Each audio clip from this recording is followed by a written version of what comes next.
नमस्कार, मैं हूं संदीप चौधरी। आज सीधा सवाल में मैं बात करने वाला हूं कमंडल की और मंडल की और 2024 के लोकसभा चुनाव की तैयारियों की।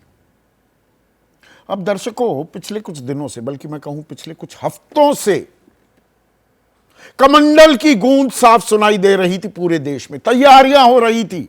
22 जनवरी को प्राण प्रतिष्ठा की, रामलला विराजमान हुए अयोध्या में, देश भर में उत्सव मना, एक राष्ट्र उत्सव में यह तब्दील हुआ।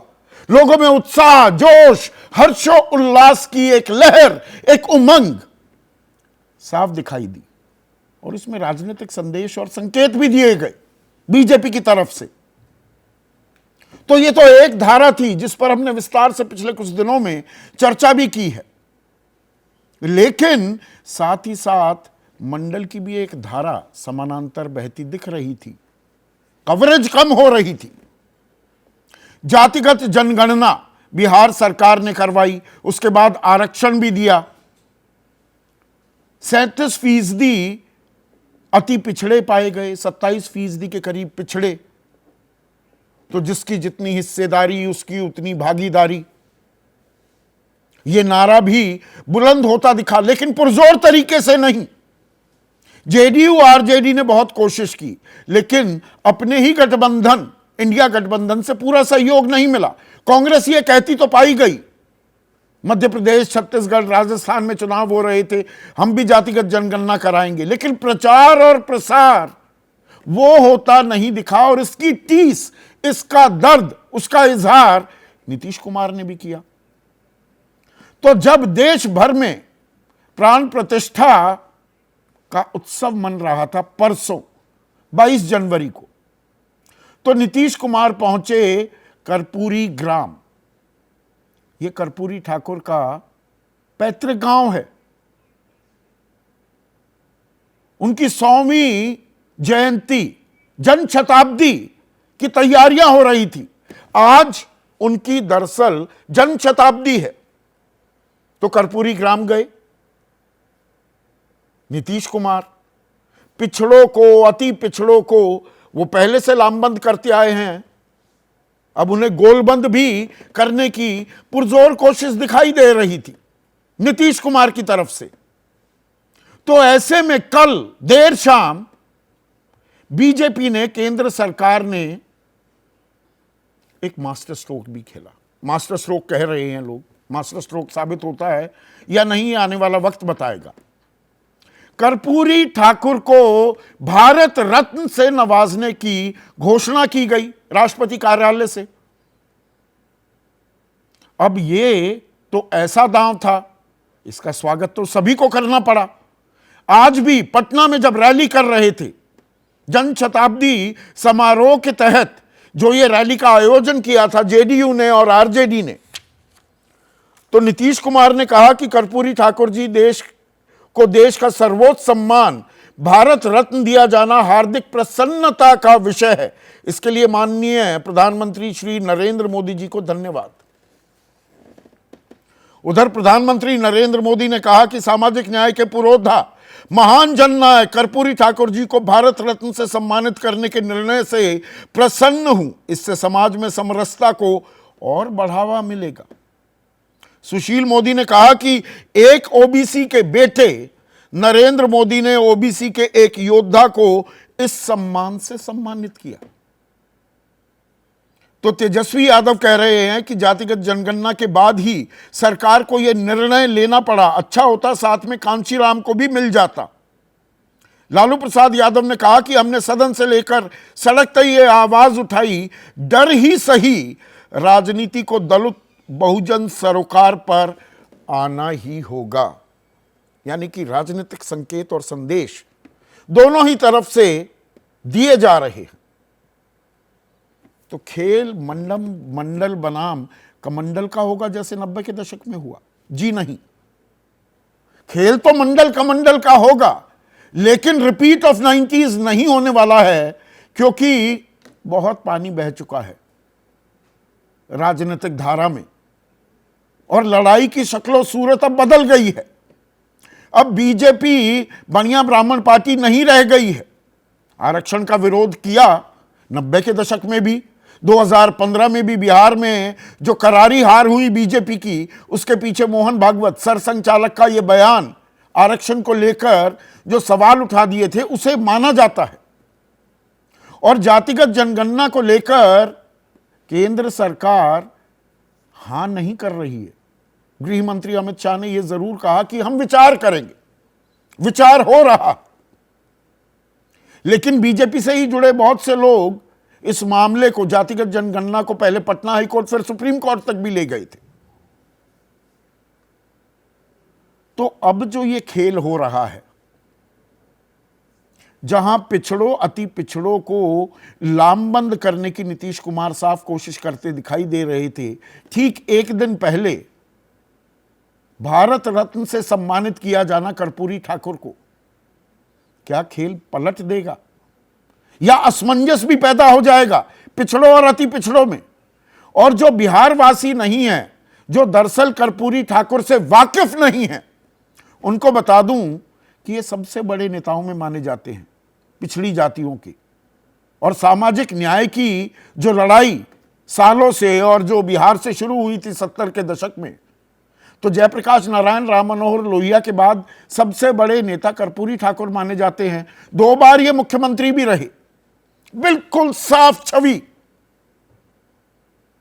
जेब में धेला भर भी नहीं होता था कर्पूरी ठाकुर के। अति पिछड़े समाज से खुद आते थे। और 1978 में मुंगेरी लाल जो कमीशन था, उसकी रपट को इन्होंने लागू किया। और आरक्षण जिसकी हम बात करते हैं और आरक्षण को जोड़ते हैं मंडल कमीशन से, 1990 में यह लागू हुआ था। दरअसल कर्पूरी ठाकुर ने आरक्षण लागू कर दिया था 1978 में। और इसमें जो पिछड़े थे उनको 12% आरक्षण, जो एमबीसी ये कैटेगरी इजाद की थी कर्पूरी ठाकुर ने, पिछड़ों में भी पिछड़े, अति पिछड़े या मोस्ट बैकवर्ड कास्ट, उनको 8% आरक्षण, महिलाओं को 3%, और सवर्णों में जो गरीब हैं, इकोनॉमिकली वीकर सेक्शन, जो आज दिया जा रहा है, यह 78 में दे दिया था कर्पूरी ठाकुर ने। और अंग्रेजी मीडियम के साथ साथ अंग्रेजी मीडियम स्कूलों में हिंदी पढ़ाना भी अनिवार्य किया था। नारा बुलंद किया था कर्पूरी ठाकुर ने, पढ़ेगा तभी तो बढ़ेगा। तो वो समय से आगे सोचने वाले नेता थे। तो ये भी आपको जानकारी मुझे लगा जरूरी है, इसके बारे में आपको पता होना चाहिए। तो अब कर्पूरी ठाकुर को भारत रत्न से नवाजकर बीजेपी, जिसका दरअसल मंडलीकरण हो चुका है, ओबीसीआइजेशन हो चुका है, अब वो ब्राह्मण बनिया की पार्टी नहीं, तो एक तीर से कई निशाने साध रही है क्या बीजेपी?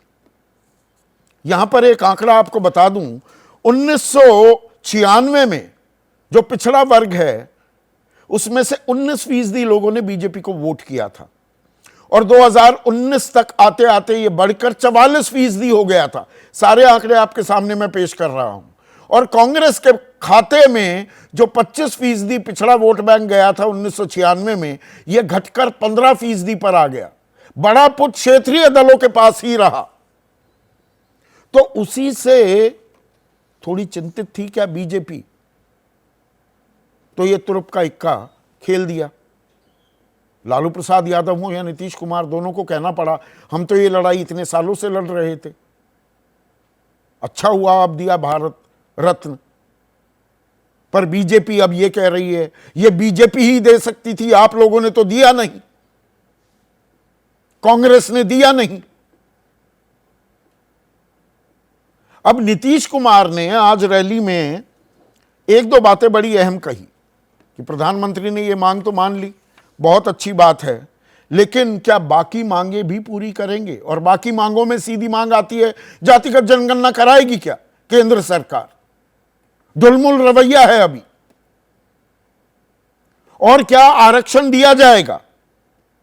पिछड़े अति पिछड़े को उनके जातिगत जनगणना कराने के बाद जोड़कर आरक्षण दिया जाएगा, जिसकी जितनी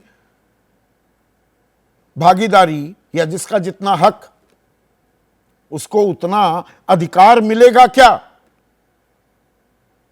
तो लड़ाई 24 की यहां पर आ गई है क्या? बीजेपी कमंडल तो एक यूएसपी उसका बन गया है, पर मंडल का भी साथ नहीं छोड़ रही है। और क्या विपक्ष, खास जेडीयू, समझा पाएगा लोगों को कि दरअसल ये लड़ाई तो वो लड़ रहे हैं? या असमंजस की स्थिति भी पैदा हो गई है? यही है आज का सीधा सवाल। और सीधा सवाल क्या है? भारत रत्न कर्पूरी जरूरी या मजबूरी? और 24 की लड़ाई मंडल कमंडल पर आई। चर्चा में मेरे साथ जेडीयू के मुख्य प्रवक्ता हैं, मुख्यमंत्री नीतीश कुमार के सलाहकार हैं, सबसे तजुर्बेकार हैं इस पैनल पर केसी त्यागी, एलजेपी रामविलास पासवान गुट के नेशनल वाइस प्रेसिडेंट और मुख्य प्रवक्ता एके वाजपेयी, लंबे समय से और लंबे समय तक कांग्रेस से जुड़े रहे जाने माने राजनीतिक विश्लेषक हैं पंकज शर्मा, देश के बड़े समाजशास्त्रियों में से एक प्रोफेसर बद्री नारायण, और वरिष्ठ पत्रकार सत्यहिंदी.com नाम का डिजिटल प्लेटफॉर्म भी चलाते हैं आशुतोष इस चर्चा में जुड़ चुके हैं। तो यहां पर विशुद्ध राजनीतिक सवाल से शुरुआत कर रहा हूं केसी त्यागी साहब। धुर विरोधी की भी तारीफ करनी पड़ जाती है। आज तारीफ करेंगे बीजेपी की, आप कर्पूरी ठाकुर के जरिए मंडल कार्ड को बड़ा करना चाह रहे थे, और ठीक आज जब जन शताब्दी समारोह आप मनाने वाले थे, एक दिन पहले भारत रत्न दे दिया जाता है। यही विशुद्ध राजनीति होती है।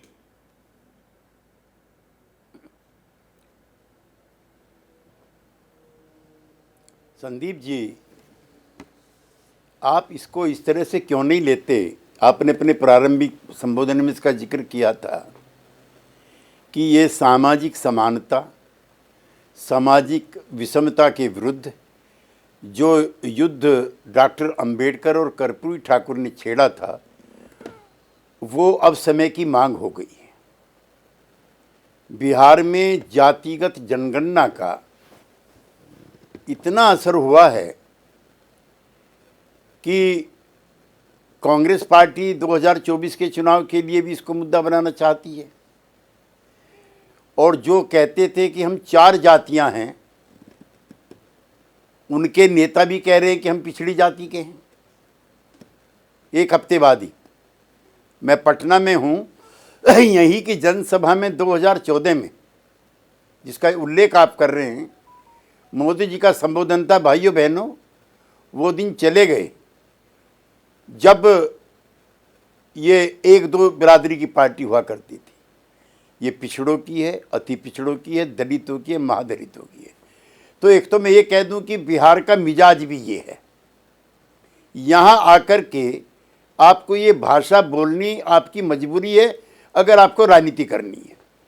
आज किसी अपने संवाददाता से पूछिए, एयरपोर्ट से लेकर गांधी मैदान तक जिन्होंने मंडल का विरोध किया, जातिगत जनगणना का विरोध किया, जाति आधारित आरक्षण का विरोध किया, कर्पूरी ठाकुर को अपदस्थ किया, उनके घर पर भी आज कर्पूरी ठाकुर के ही पोस्टर लगे हुए हैं। ये कर्पूरी ठाकुर के विचारों की जीत है। एक दूसरा, हमारी जो पार्टी है जनता दल यू, इसके वो संवाहक रहे, नेता रहे।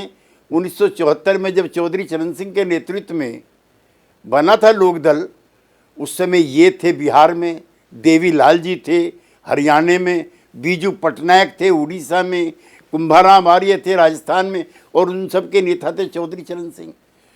तो चौधरी चरण सिंह इस तरह के प्रखर आरक्षणवादी नहीं थे, लेकिन उन्होंने replacement of the caste system किया यूपी में। जिसकी जहां संख्या है उसको एमपी बनाओ। और कर्पूरी ठाकुर जो है 2 कदम आगे चले गए। 1971 में ये कमीशन बैठता है और कमीशन को समझने की जरूरत है, क्योंकि ये आगे की राजनीति तय करेगा। 78 में मुंगेरी लाल कमीशन की जो रिकमेंडेशन है धूल चाट रही थी, जैसे मंडल कमीशन की चाट रही है। अब इसने क्या क्रांतिकारी परिवर्तन किया है, इसने पिछड़ों के भी दो हिस्से बना दिए, ताकतवर पिछड़े और अति पिछड़े। 8% पिछड़ों को, 12% अति पिछड़ों को। और कर्पूरी ठाकुर के इस संघर्ष में कटुता नहीं थी, विषैलापन नहीं था, जहरीलापन नहीं था, इसलिए उसने सवर्णों के गरीब लोगों के लिए 3% का आरक्षण किया और 3% का महिलाओं के लिए किया। ये जानकारी तो इसलिए केसी उनकी त्यागी साहब, acceptance हुई। नहीं ये जानकारी तो मैंने दे दी दर्शकों को। मेरा सवाल सीधा है, आप जातिगत जनगणना, आरक्षण, कर्पूरी ठाकुर की विरासत यानी कि मंडल की रणनीति पर आगे चल रहे थे, विघ्न डाल दिया क्या? बीजेपी ने चेकमेट कर दिया आपको भारत रत्न देकर? नहीं, बीजेपी ने बिहार की, देश की गरीब गुरबा जनता जो तनहीन है, मनहीन है, धनहीन है, उनकी भावनाओं का आदर किया है। और अच्छा होता कांग्रेस पार्टी के नेतृत्व में होता, हम तो तब भी मांग कर रहे थे। ये कोई मांग आज की नहीं, और ये वाजपेयी जी की पार्टी कर रही थी। रामविलास जी तो कुछ दिन पहले तक हम ही लोगों के साथ रहे 40 साल तक, और कर्पूर जी के निकटस्थ लोगों में से थी। अब आजकल तो ये पता नहीं क्या क्या बोलते हैं। हमारे जो मित्र हैं, एडवोकेट जनरल बनना चाहते हैं, हम बनाएंगे इनको, ये तो नहीं बनाएंगे। इनकी तो पार्टी सुप्रीम कोर्ट में आरक्षण चाहती है, हाई कोर्ट में आरक्षण चाहती है, प्राइवेट सेक्टर में चाहती है। अब पता नहीं भाई वाजपेयी जी क्या क्या बोलते रहते हैं। खैर, मैं मूल पर आना चाहता हूं। ये लड़ाई बहुत तेज जोर पकड़ चुकी है। नीतीश कुमार ने कोई ऐसी संकेत नहीं दिया, भाषा नहीं बोली जिसको लेकर के इस तरह की संभावनाएं वहां व्यक्त की। पर ये जो लड़ाई है, केंद्र की सरकार, नहीं, केसी त्यागी साहब आज कर्पूरी ठाकुर पर ही, मंडल पर ही रहेंगे। हाँ बोलिए।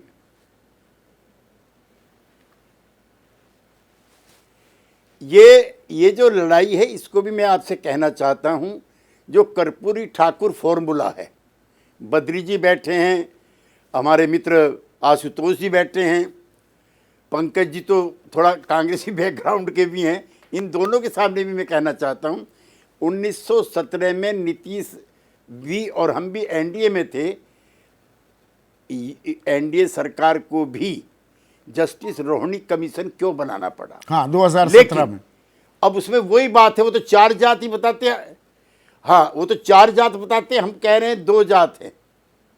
मार्क्सवादी भी मानने लगे, जो कहते थे they are 2 classes in the नहीं, ये बातें तो पता है दर्शकों को। केसी त्यागी साहब, बात ये है, आप चले थे मंडल हाथ में लेकर, पर बीजेपी कमंडल तो है ही उसके पास, और मंडल का घालमेल साथ कर दिया है। तो तैयारी किसकी ज्यादा बड़ी दिखाई दे रही है, ज्यादा मुकम्मल दिखाई दे रही है? खेल यहां पर अटकेगा क्या? देखिए, मजबूत तो भारतीय जनता पार्टी का संगठन भी है और तैयारी भी है, लेकिन जो नीतीश फॉर्मूला था, अब उसमें क्या है उसको तो आप समझते नहीं, बीच में काट देते हैं आप।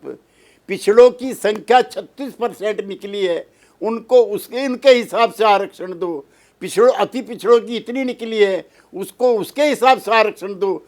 अगर इंडिया गठबंधन ने उस दिन सारे देश में 1,000 लोगों के धरने पूरे डिस्ट्रिक्ट हेडक्वार्टर कर दिया होते, तो ना मंडल काम आता बीजेपी का, ना कमंडल काम आता। तो कौन रोक रहा है इंडिया गठबंधन को ये कर? हाँ, तो करने से रोक कौन रहा है? मुझे ये बताइए। आपने लगातार आप बयान दे रहे हैं कि राहुल गांधी की, कांग्रेस की भारत जोड़ो न्याय यात्रा जो है, ये इंडिया गठबंधन को करनी चाहिए थी। तो आज कर्पूरी ठाकुर की जन्म शताब्दी भी मनाई गई, तो पूरा इंडिया गठबंधन होना चाहिए था, आप भी सबको न्योते देते। फिर आप कहते हैं कांग्रेस हमारे आइडिया, हमारे विचार, हमारे काम का प्रचार प्रसार नहीं करती। हम तो पिछले 30-32 सालों से मनाते हैं। हम अलग हो गए, आरजेडी मनाने लगी। बीजेपी जिसने कर्पूरी ठाकुर को अपदस्थ कराया था, वीपी सिंह को अपदस्थ कराया था, मंडल का विरोध किया था, वो भी मनाने लगी। कांग्रेस पार्टी के नेता ने 1.5 घंटे का भाषण लोकसभा में पूरा इंडिया महागठबंधन बनाता, खिलाफ दिया था, वो कांग्रेस जातिगत जनगणना की बात करते, आरक्षण की बात करते, तो बहुत अच्छा आवाज और होता। बुलंद होती। बहुत बढ़िया। कैसे मनाएं जब कांग्रेस पार्टी किसी भी जॉइंट प्रोग्राम के लिए तैयार नहीं है। और दूसरी चीज मैं आपके पैनल पे कहना चाहता हूं कि इंडिया गठबंधन के कोऑर्डिनेशन के सारे काम कांग्रेस पार्टी के पास है। जब चाहे वो मीटिंग बुलाएं, जब चाहे वो कार्यक्रम कहिए, को आलोचना के तौर पे नहीं कह रहा हूं, जानकारी के तौर पे कह रहा हूं। यही ममता दीदी ने क्या कहा आज कि हमें पता ही नहीं कभी ये रथ यात्रा चली है, पद यात्रा चली है। तो आज समय मैं बहुत विनम्रता के साथ कहना चाहता हूं, सीट शेयरिंग का था। और जो कर्पूरी ठाकुर को जो इसका आप जिक्र कर रहे हैं बारी बारी, भारतीय जनता पार्टी ने दिया था तो वो ज़्यादा संजीदा है बजाय उन दलों के जो इससे दूरी बनाए हुए हैं। कांग्रेस पार्टी के एक प्रवक्ता ने तो ये तक बयान दे दिया कर्पूरी ठाकुर जी के लिए कि ये वोटों के लिए किया गया है। ऐसा बयान क्यों देना चाहिए? जिन्होंने जातिगत जनगणना का विरोध किया, जिन्होंने जातिगत आरक्षण का विरोध किया, वो कम से कम समय की नब्ज तो पहचान रहे हैं कि कर्पूरी ठाकुर के क्या मायने हैं। तो समय की नब्ज के क्या? मायने हैं एक मिनट, हिंदुस्तान की 2/3। मैं समझ गया आपकी बात। समय की नब्ज क्या इंडिया गठबंधन नहीं समझ पा रहा है पंकज? और बीजेपी नब्ज समझ भी लेती है, वो दक्ष है, डेफ्ट कहते हैं ना जो अंग्रेजी में, they are deft on their foot.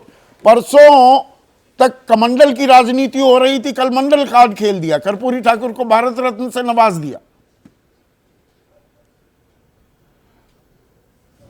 अब देखिए, कर्पूरी ठाकुर जी को भारत रत्न दिया, आप खुद कह रहे हैं कि मंडल कार्ड खेल दिया, यानी इसका कोई न कोई इसके पीछे चुनावी मंशा है। तो कर्पूरी ठाकुर जी जैसे समाजवाद के इतने बड़े पुरोधा को भारत रत्न देने के पीछे अगर ये मंशा है तो इसे कौन पसंद करेगा? उन्हें भारत कौन रत्न पसंद मिलना करेगा? चाहिए, उन्हें भारत पंकज रत्न जी, बहुत आप कैसी पहले बात मिलना कर रहे चाहिए हैं? था। राजनीतिक मौसम है, सब चुनावी दाम ही चले जाएंगे। राजनीतिक दलों का काम होता है चुनावी रणनीति बनाना। कोई सत्संग करने थोड़ा आए हैं आप। कर्पूरी ठाकुर जी जैसे महान व्यक्तित्व को भारत रत्न देने के पीछे अगर ये मंशा हो कि उसके पीछे चुनावी राजनीति है, तो इसे मैं कह रहा हूं कि कौन मतदाता पसंद करेगा? या कर्पूरी ठाकुर जी के जो चाहने वाले हैं, क्या वो इसे पसंद करेंगे? मैं आपसे ये कहना चाहता हूं कि जिस तरह ये समझ रहे हैं कि मंडल का बड़ा भारी फायदा मिलने वाला है, और अगर कर्पूरी ठाकुर जी को भारत रत्न देकर माने कमंडल का राम मंदिर से फायदा मिल जाए और कर्पूरी ठाकुर जी को भारत रत्न देने से मंडल का फायदा मिल जाए, इन दोनों में से कोई भी फायदा भारतीय जनता पार्टी को इन नहीं, चुनावों इंडिया में को किस नहीं बात मिलने का वाला फायदा है। मिलेगा? क्योंकि ये साफ भारत हो जोड़ो चुका है। यात्रा में जेडीयू कह रही है ये इंडिया गठबंधन को करनी चाहिए थी। और उसी तरह जो मैंने सवाल भी पूछा, कर्पूरी ठाकुर की जन्म शताब्दी अगर मनाई जा रही है, सब इंडिया गठबंधन के या बड़े नेता वहां पर आज पटना में होते तो सामाजिक न्याय की लड़ाई की जो आवाज है, क्या वो और बुलंद होती? नहीं दिखती। सामाजिक न्याय और समाजवाद की जो आवाज़ है वो और बुलंद होती, और अगर ये इंडिया समूह करता तो बहुत अच्छा होता। लेकिन अभी जैसा त्यागी जी जिक्र कर रहे थे कि अगर समन्वय का सारा काम कांग्रेस कर रही है, तो कांग्रेस और नीतीश जी के बीच इस मुद्दे पर कोई बातचीत अगर नहीं हुई तो क्यों नहीं हुई? ये मौका ऐसा है कि इंडिया समूह को जितने भी कार्यक्रम ऐसे हैं जो वो एक साथ मिलकर कर सकते हैं, उन्हें करना चाहिए, उससे फायदा होगा। कर क्यों नहीं पा रहे यात्रा जो पंकज? निकली, कर क्यों उसमें नहीं भी पा अगर रहे? इंडिया समूह के साथ ये इसमें ऐसी क्या कॉम्प्लिकेटेड साइंस है? कांग्रेस में कौन लोग इसमें कोई कॉम्प्लिकेटेड साइंस नहीं है। जो समन्वय के स्तर पर कमी दिखाई दे रही है, मैं शुरू से उसका जिक्र कर रहा हूं, और मैं बार बार कह रहा हूं कि इंडिया समूह के सारे राजनीतिक दलों को पूरी गंभीरता और संजीदगी से आपस में समन्वय बनाकर काम करना होगा।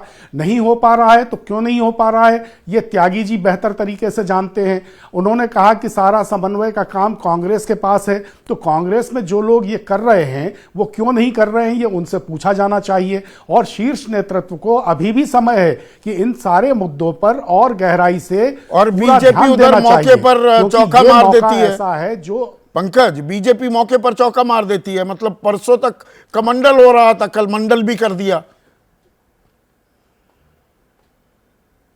हाँ, उन्होंने अपनी तरफ से चौका मारने की कोशिश की है, लेकिन मैं फिर यह कहूंगा कि इसका कोई लाभ उनको नहीं मिलने वाला है, क्योंकि इसके पीछे उनकी मंशा क्या है ये सबके सामने साफ है। और उनकी विरोधाभास मंशा भी खुली बहुत है, है। उनकी नीयत सबके सामने आ राजनीतिक चुकी है। दांव तो खेल दिया, चुनावी दांव तो खेल दिया है कि वाजपेयी, इसका फायदा भी होगा। यकायक याद आया, इसमें वैसे महारत हासिल कर ली है एनडीए ने, खास बीजेपी ने कोऑप्ट कैसे करना है प्रतीकों को। जैसे डॉक्टर भीमराव अंबेडकर, वो अब बड़े प्रतीक हो गए बीजेपी के, और बीजेपी के एक बड़े नेता रहे, केंद्रीय मंत्री रहे, आइडियोलॉग भी बने काफी वक्त तक। अरुण शौरी 90 के दशक में किताब लिखते हैं वर्शिपिंग फॉल्स गॉड्स। देखिए, ऐसा है कि पहले तो हम धन्यवाद देंगे मोदी जी को, हाँ। और साधुवाद भी देंगे, हाँ। क्योंकि मुझे याद है 5वीं मीटिंग थी शायद कैबिनेट की, और रामविलास जी लेटर लिख के ले गए बाकायदा कि कर्पूरी ठाकुर जी को हमने बार बार डिमांड की है, उनको भारत रत्न नहीं दिया। वो बात है और आपकी बात है। उसके बाद कई बार इन्होंने रिमाइंड कराया, चुनाव आते ही याद आता है। नहीं, बड़ी 2000 आखिरी बार भारत रत्न दिया गया 2019 में नानाजी देशमुख, भूपेन हजारिका और प्रणब मुखर्जी को। 2020 में किसी को नहीं, 2021 में किसी को नहीं, 2022 में किसी को नहीं, 2023 में किसी को नहीं। टाइमिंग पे क्वेश्चन है। हाँ, राजनीतिक शतरंज है भाई साहब, क्या बात कर रहे हो आप, भी खुद ही कह रहे हो। ये वो मान तीर- रहे हैं ना। वो तीर चलाएंगे हाँ। और हम अपने तीर लगने दें, ऐसा होगा कहीं? हाँ। हम भी राजनीतिक पार्टी हैं, सत्ता हमको भी लेनी जो है। मूल, एक सेकंड। जो सिद्धांत, जो उद्देश्य, जो सरोकार जिनकी पैरवी करते थे कर्पूरी ठाकुर, जातिगत जनगणना 78 में 26% उन्होंने आरक्षण दे दिया, उसके खिलाफ तो बीजेपी रही है। आरएसएस लगातार वो बयान देता रहा है, जातिगत जनगणना केंद्र सरकार कराने को तैयार नहीं, पर जी भारत रत्न दे दिया, बात खत्म। ये 77 में दी थी 3% 78 इकोनॉमिकली वीकर हाँ, सेक्शन हाँ, को रिजर्वेशन। हाँ। कर्पूरी ठाकुर साहब, इन्होंने कितने दिए अभी? 10%। हाँ। तो अच्छी बात को अगर ये बीजेपी की सरकार मान रही है तो उसमें हमें क्या एतराज होगा? जातिगत जनगणना, हमें क्या एतराज होगा? जातिगत जनगणना, उस पे भी गृह मंत्री ने क्या बोला है, प्रधानमंत्री ने क्या बोला, सब रिकॉर्ड पे चीजें हैं, मना नहीं किया अभी तक। और वो भी होगी। मैं यही कह रहा हूं, राजनीतिक विसात है। ये जितने मुद्दे लाएंगे, वो मुद्दे अगर सही संदर्भ में हैं तो ये सरकार उसको फौरन लपक के लेगी और लागू करेगी। इसमें क्या एतराज करोगे? अच्छा, इसमें क्या राजनीति करनी? वैसे कर्पूरी ठाकुर साहब को सम्मान के हकदार बहुत पुराने थे। अंबेडकर साहब भी भारत रत्न मिलना चाहिए था, कांग्रेस ने नहीं दिया। 90-91 में नहीं जाके दिया मिला। ना उन्होंने। वीपी सिंह की गवर्नमेंट आई तो रामविलास पासवान थे मंत्री, उन्होंने खड़ा कर दे दिया। तो ये अच्छी चीजों को करने में क्या नुकसान है? नहीं, 10वां साल है टाइमिंग सरकार नहीं होती का। इसमें। अरे टाइमिंग तो नहीं, होगी नहीं, ना। ना, बिल्कुल नहीं होगी। थोड़े इसमें- विचलित थे अब कि इसको ये हम- जातिगत नहीं, जनगणना को लेकर, हमारा- पिछड़े अति पिछड़ों के इस समीकरण को लेकर कहीं बिहार में इंडिया ना ले उड़े। वो एक राजनीतिक इशू है। मैंने उसको बात को माना है कि शतरंज होती है, उसके हिसाब से मोहरे सब पार्टियां चलती हैं, तो बीजेपी भी चलेगी तो उसमें एतराज नहीं। लेकिन इसके साथ साथ इनका स्लोगन क्या, नियत देख लो ना, सबका साथ, सबका विकास और सबका प्रयास। क्या ये समाजवाद की परिभाषा नहीं है क्या? नहीं, सबका एक बात साथ, बताओ, सबका बिल्कुल होना चाहिए, सबका नहीं, साथ, मैं- सबका विकास, सबका प्रयास। तो ये रोहिणी आयोग की जो छन छन के रिकमेंडेशंस भी आती हैं। अरे फर्क ये आ रहा है कि वो ग्राउंड पे 993 जातियां ऐसी हैं, ना एक दाखिला ना एक नौकरी। संदीप जी, 923 जातियां ऐसी हैं, 2.86% नौकरी और दाखिले। जनता नहीं समझेगी, ये गलत फहमी में है। ये ग्राउंड पे रियलिटी में उतार के दिखा रहे हैं।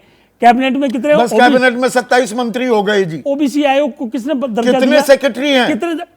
कब से रिजर्वेशन चालू हुआ है? आपको सब चीजें मालूम है। हाँ। उससे पहले तो रिजर्वेशन नहीं था। हाँ। तो उसके बाद की कैटेगरी करोगे ना। हाँ। ये क्या आर्गुमेंट हुआ? कितने सेक्रेटरी? जब से मंडल कमीशन दिया वीपी सिंह की गवर्नमेंट ने, उसके बाद ही ओबीसी को रिजर्वेशन चालू हुआ है। तो उसके हिसाब से रिजर्वेशन मिलते मिलते जितने हैं, जितने पहुंचे, 34वां साल हो गया नहीं, उस बात को भी। ये नहीं चलेगा। देखो मेरी बात मान लो, वो प्रैक्टिकलिटी में ग्राउंड पे चीजों को उतार रहे हैं और वो खाली नारे में नहीं जा रहे, वो नारे से आगे जाके एग्जीक्यूशन भी कर रहे हैं। एक छोटा सा एग्जांपल, आदिवासी बच्चों की शिक्षा के लिए 18,000 करोड़ रुपए का बजट एलोकेट कर दिया। क्यों नहीं करा पिछली सरकारों ने? भाई काम करूंगी तो जातिगत जनगणना करा दो ना। मना कब किया है? वो भी हो जाएगी, वो भी मुद्दा क्लियर हो जाएगा। वो कब हो जाएगी? कुछ नहीं मई मिलेगा से वो जो 2021 में जनगणना होनी है ये- वो शुरू होगी। जातिगत जनगणना ये नहीं क्या- होगी तो ये- मतलब ये- 31 में ही ये- होगी ना जाकर। ये क्या कर रहे हैं? आपस में ही लड़े जा रहे हैं। आपस में ही लड़े जा रहे हैं। इनको चिंता उसकी नहीं है, इनको चिंता इस बात की है कि मोदी को हटाने के लिए एक हो जाए। वो बेचारे 1.5 साल हो गए, तब तक तो हो नहीं पाए। आशुतोष, जो बात यहाँ पर ए के वाजपेयी कह रहे हैं, बात तो सच है। बीजेपी मंडल कमंडल दोनों को साधती दिख रही है। मंडल को लेकर एक बड़ा औजार के तौर पर पेश करने की नीतीश कुमार की कोशिश पर वो कदमताली नहीं हो पा रही है क्या इंडिया गठबंधन में? अनम्यूट कीजिए आशु, अनम्यूट कीजिए। संदीप, मैं अभी त्यागी जी को सुन रहा था और उसके बाद हम लोगों को ये भ्रम छोड़ देना चाहिए कि कोई इंडिया गठबंधन नाम की कोई चीज है। ये फसाड खत्म होना चाहिए। अगर आप रोज लड़ेंगे एक दूसरे के खिलाफ, रोज एक दूसरे को सर फुटअव्वल करेंगे और चुनाव को बचे महज 2 महीने, तो किस जनता को आप समझाएंगे कि हम एक हैं, हम एकजुट होकर नरेंद्र मोदी से लड़ना चाहते हैं, बीजेपी से लड़ना चाहते हैं? तो मुझे लगता है कि फॉर ऑल पर्पसेस अब ये मान लेना चाहिए इंडिया गठबंधन इज डेड। और ये चुनाव हारने के लिए ये लोग एकजुट पूरी ताकत लगाए हुए चुनाव हारने के लिए कि कैसे 2024 में हम सारे राजनीतिक दलों की जमानतें जब्त हो जाएं, ये पूरी कोशिश चल रही है। आप सोचिए कि ममता बनर्जी कह रही है कि हम तो अकेले लड़ेंगे, लेकिन देश भर के अंदर हमारा गठबंधन रहेगा। बंगाल में गठबंधन हो नहीं पा रहा है और यहां कह रहे हैं हम देश भर के अंदर गठबंधन रहेंगे। आम आदमी पार्टी कह रही है कि हम पंजाब में तो अकेले 13 सीटें हम भी खुद लड़ेंगे। त्यागी जी इस बात की ओर इशारा कर रहे हैं कि सारा दोष तो कांग्रेस पार्टी का है, बाकी सारे लोग पाक साफ हैं। नीतीश कुमार जी पाक साफ है, ममता बनर्जी पाक साफ है, सारे लोग पाक साफ हैं। तो ऐसे में ये कहीं ये गठबंधन की पॉलिटिक्स हो ही नहीं रही है। ये बेसिकली ब्रिंकमैनशिप की पॉलिटिक्स हो रही है, वनमैनशिप की पॉलिटिक्स हो रही है और बेसिकली बहुत छोटे छोटे हितों को लेके अपनी ईगो को संतुष्ट करने की। जो आपके पास एक कार्ड था उसको यूएसपी बनाना, बीजेपी की कमंडल तो यूएसपी है ही, मंडलीकरण भी हो चुका है। यहां पर जो कार्ड था उसको भी अपनी पहचान बनाने में कामयाब नहीं होता दिख रहा है गठबंधन। इंडिया गठबंधन की बात करूं तो मैं आपकी बात से पूरी तरीके से सहमत हूं। भाई एक तरफ आप बीजेपी की तैयारी को देखिए, वो राम मंदिर के इनॉग्रेशन को पिछले 20 दिनों में इतना बड़ा मुद्दा बना दिया। चलिए कांग्रेस पार्टी ने कुछ नहीं किया, नीतीश कुमार जी ने, लालू यादव ने बिहार के अंदर कौन सा मुद्दा खड़ा कर दिया जिसके आधार पर जनता का वोट उनको मिल जाएगा? ममता बनर्जी ने कौन सा मुद्दा खड़ा कर दिया इस दौरान? अभी ये लोग संभल भी नहीं पाए थे कि अगले ही दिन कर्पूरी ठाकुर को भारत रत्न देने की बात हो गई। तो एक तरफ वो एक के बाद एक तर्कस से तीर निकाल के चला रहे हैं और यहां आपस में ही लड़े मर जा रहे हैं। तो ये संविधान को बचाने की जो बड़ी बड़ी बातें की जाती है, लोकतंत्र को बचाने की बड़ी बड़ी बातें की जाती हैं, ये इंडिया गठबंधन के नेताओं को शोभा नहीं देता है। और मैं पूरी जिम्मेदारी से इस बात को कह रहा हूं। पंकज शर्मा का यह कहना आशुतोष कि नहीं, इससे फायदा नहीं होने वाला है, पिछड़ा कोई इतना मासूम या इतना अनजान थोड़ा है, वो देखेगा कि ये तो चुनावी दांव खेला है बीजेपी ने। असर तो तब होता ना जब आप उसकी काउंटर, उसकी काट आपके पास होती।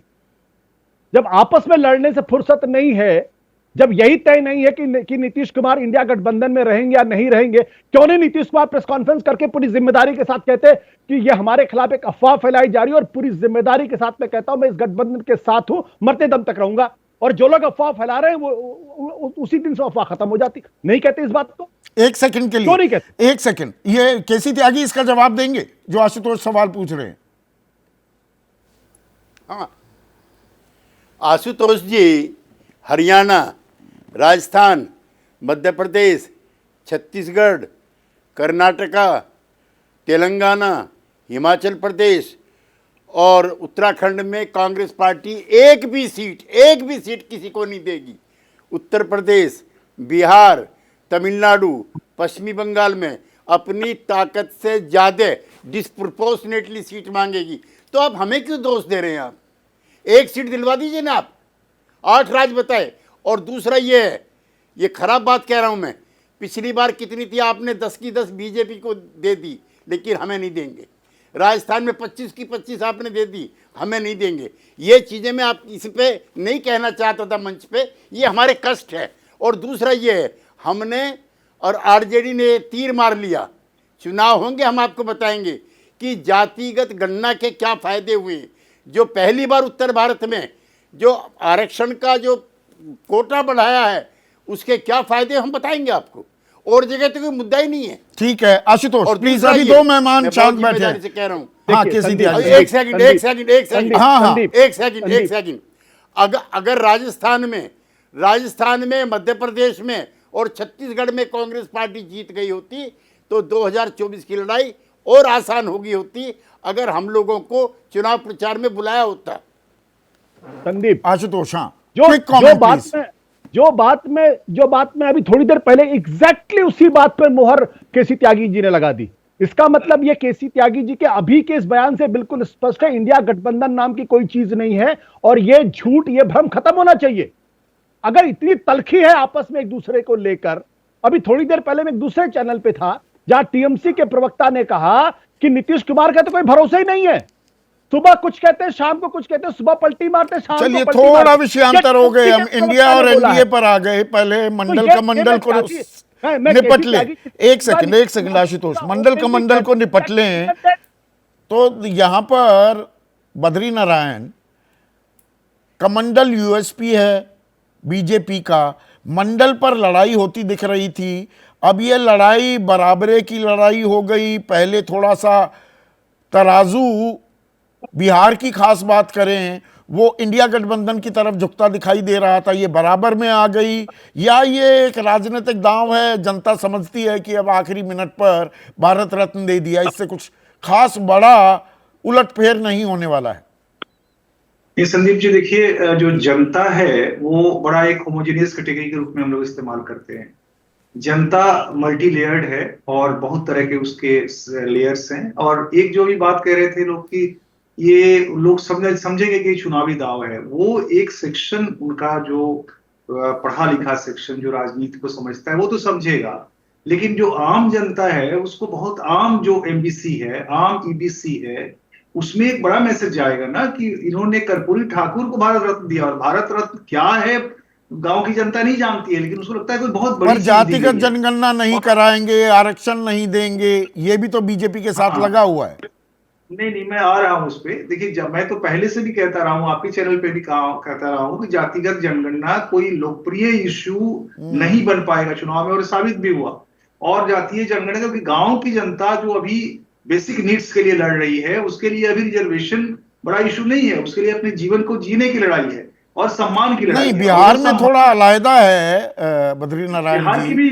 94,33,321 जो परिवार जो गरीबी रेखा से नीचे हैं, 6,000 रुपए माहवार नहीं कमा पाते, अब उन्हें 2 लाख रुपए देने की जो योजना लेकर आए हैं नीतीश कुमार, क्या उसकी गूंज की काट भी कर्पूरी ठाकुर को भारत रत्न देकर ढूंढी है बीजेपी ने?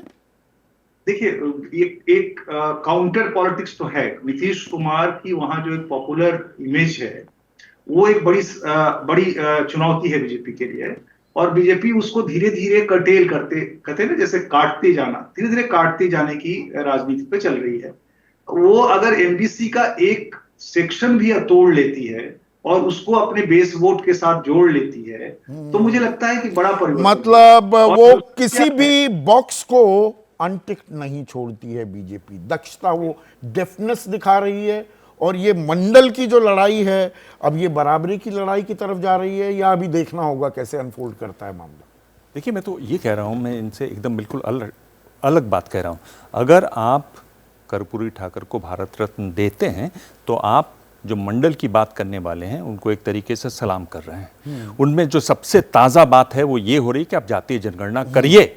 तो आप कहते तो हैं कि हम अवार्ड दे रहे हैं, पर क्या अवार्ड ही सब कुछ है? क्या पिछड़े सिर्फ अवार्ड चाहते हैं? नहीं, पिछड़े चाहते हैं, और जो सबसे ज्यादा पिछड़े हैं, मोस्ट बैकवर्ड जो हैं, वो क्या चाहते हैं? भाई जातीय जनगणना हो और हमारी हिस्सेदारी मिले। वही जो मैं एक के बाद से सवाल पूछ रहा था कि 27 मंत्री बना दिए, अरे बाकी कहां हैं? दाखिले कितने, नौकरी कितनी? नहीं, और आप भारत रत्न दे दीजिए और कहिए कि साहब इस पर ढुलमुल रवैया अपनाइए, और ये कहिए कि साहब ये लॉजिस्टिकली फिजिबल नहीं है। यही तो कहा केंद्र सरकार ने जब जातीय जनगणना की बात हुई। आप जनगणना करवाते नहीं है जो 1881 से लगातार चल रही है हर 10 साल, क्योंकि बहुत सारी चीजें खुल जाएंगी। आप कह रहे हैं 10% घरों में बिजली लग गई तो हम पूरा गांव को बिजली वाला मानते हैं। इस तरह की चीजें खुल जाएंगी। आप गणना करना, जनसंख्या इस बार ये पहली बार है कि जो भी योजनाएं बन रही हैं वो पिछले 15 साल पुरानी जनसंख्या जो गिनी गई थी उसके आधार पर बन रही हैं, वो नहीं कर। तो अगर आप ये देते हैं भारत रत्न, बहुत अच्छी बात है, तो आप एक तरीके से ये भी दरवाजा खोलते हैं। जो बड़ा सवाल खड़ा होता है कि भाई ये इस अवार्ड देने से क्या होगा? मुझे लगता है कि पिछले कहीं ज्यादा खुश होंगे, ज्यादा बीजेपी की जय जयकार करेंगे अगर वो कहें कि हम जातीय जनगणना पूरे देश में करवाएंगे, जिसकी जितनी हिस्सेदारी होगी उतना हम देंगे। तो ये आपने आखिरी सवाल जो मैं पूछ रहा हूं, 90 के दशक की राजनीति पर भी पैनी निगाह रखी अपनी। उस वक्त आप रिपोर्टिंग करते थे दिबांग, और ये 2024 में जो मंडल बनाम कमंडल, बड़ा फर्क क्या है? देखिए, इस बार जो बड़ा फर्क ये है कि इस समय जो भी मंडल की राजनीति चल रही है उस पे कोई बड़ा चेहरा नहीं आया है। वीपी सिंह एक चेहरे के रूप में थे, और मैं केसी त्यागी को सुन रहा था, मुझे थोड़ी हैरानी हुई, और आपने भी नहीं रोका इस पे, और ज्यादा हैरानी हुई कि उन्होंने जो शुरुआत की वो चरण सिंह से की। मैं ये कह रहा हूं, जब काका साहब कालेलकर कमेटी की जो रिपोर्ट आई थी 1955 में, तब तो संयुक्त सोशलिस्ट पार्टी का नारा था, संसो पाने बांधी घाट, पिछड़ा पावे 100 में 60। ये तो तब का नारा है। आप चरण सिंह जी से क्यों शुरू कर रहे थे? और थोड़ा पीछे जाना चाहिए था। मुझे लगा आप भी चूंकि इसको बहुत अच्छी तरह जानते हैं, उस एरिया को बहुत अच्छी तरह जानते हैं, पर खैर ये अलग बात है। मैं ये कह रहा हूं कि इस बार एक कोशिश है बीजेपी की कि हम मंडल भी रखें अपने साथ, और कमंडल तो हमारे पास है ही, पर मुझे लग रहा है कि ये और मंडल को विपक्ष सहेज नहीं पा रहा है अपने पास। और पर ये सिर्फ नारे से नहीं होगा। इस सब में सबसे ज्यादा फायदा जो पश्चिम बंगाल की जो डेवलपमेंट है उससे भी केसी त्यागी साहब की पार्टी के जो नेता हैं नीतीश कुमार, उनको लग रहा है। मेरे ख्याल से वो कहीं ना कहीं सेंटर स्टेज में चाहे अनचाहे, चाहते जरूर हैं, आ गए हैं। तो राजनीति का ऊंट एक और दिलचस्प करवट ले रहा है क्या?